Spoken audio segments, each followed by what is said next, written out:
I thought it'd be more interesting and an asshole-ish thing to do to rank the worst teams in baseball, but it also works out that three of the teams we cover here are going to make my top five worst teams in baseball, believe it or not. I just went by record directly and then run differential just to straight quantify it for now. And believe it or not, I was shocked by this. I did not have them on my list as of yesterday, but when I looked at everything again this morning, your Chicago White Sox are number 5, the number 5 worst team in baseball with a 5-9 record and a negative 20 run differential. There are two other teams that are 5-9, Phillies, believe it or not, and the aforementioned Colorado Rockies, but they have a little bit better run differential. So, yeah, I mean that run differential is 2 games against the Giants. So if you take out those 2 games, they haven't played that bad. So if the season ended today, the Cubs would be in the playoffs too. So I mean, you could. I'm just looking at the numbers right now. Don't get upset.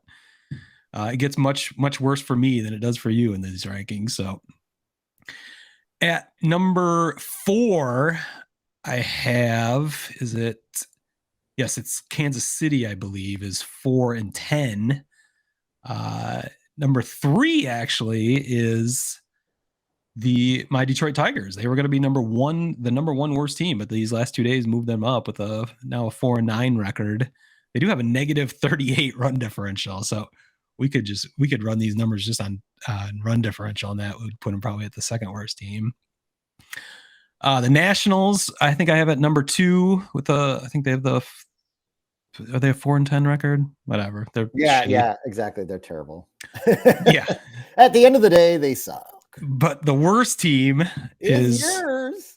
Yeah, my Oakland A's. They're doing their best to be the worst, which should not be surprising to anyone. Certainly not surprising to me, as they really don't even field a Major League Baseball team, and yet they're making record profits. They're one of the most profitable teams in 2022. I think they made a profit of $65 million because they don't have to pay any Major League players if they don't want to. So it's unbelievable. There are a lot that a legitimate sport like baseball allows teams to behave this way, but the Oakland A's are profitable and also the worst team in baseball with a 3-11 record and a negative 61 run differential already 2 weeks into this season. So unreal. So that's why I thought you might get upset that I put the White Sox at number 5, but obviously it's much worse for me. So yes.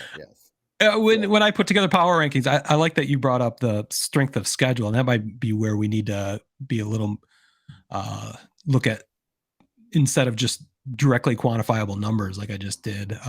Maybe that there's a little more nuance to it. But I don't know if you had any other thoughts about this dumb power ranking segment. No, it's just fun. I think I've always the run differential thing is, I think, a misused stat. Certainly early in the season with a small sample, but by the end of the year, it's usually pretty telling, like who the real teams are. But yeah, but it can really be swung. I mean, if you win 1 game of the series by a blowout and then lose the next 2 by 1 run, your run differential for that series is going to be in the positive, but the result of it is 1 and 2. So, and that's exacerbated by a tiny sample size. But doing this later on in the season, I think, is much more relevant. And I will still, because Theo used that argument over and over again when the Cubs kept exiting the playoffs on how they should have been better in the playoffs because of, like, look at our team's run differential. We have a good team, and it's like, well, you did have some, you had blowout wins, and then you had a ton of 1-run losses. So, again, I love how this suddenly turned into an indictment of a segment about the indictment of Theo Epstein. But no, it wasn't. It's not. It's not at all. I'm just saying, I think it's that was well done by you. It's a stat that, in my opinion, and this is my opinion, and we're not going to agree on this, but in my opinion, this is your podcast. So it is a stat that gets more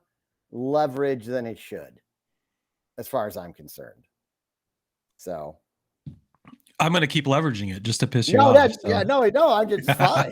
That's what I love about this. But like, yeah, I think it just does.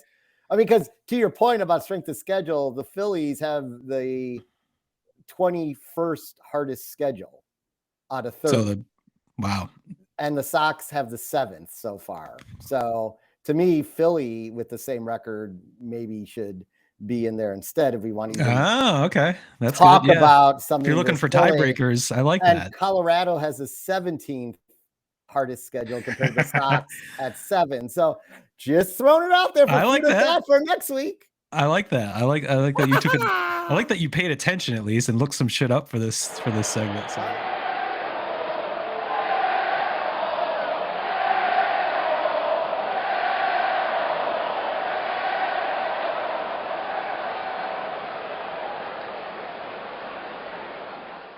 Word Hole Media.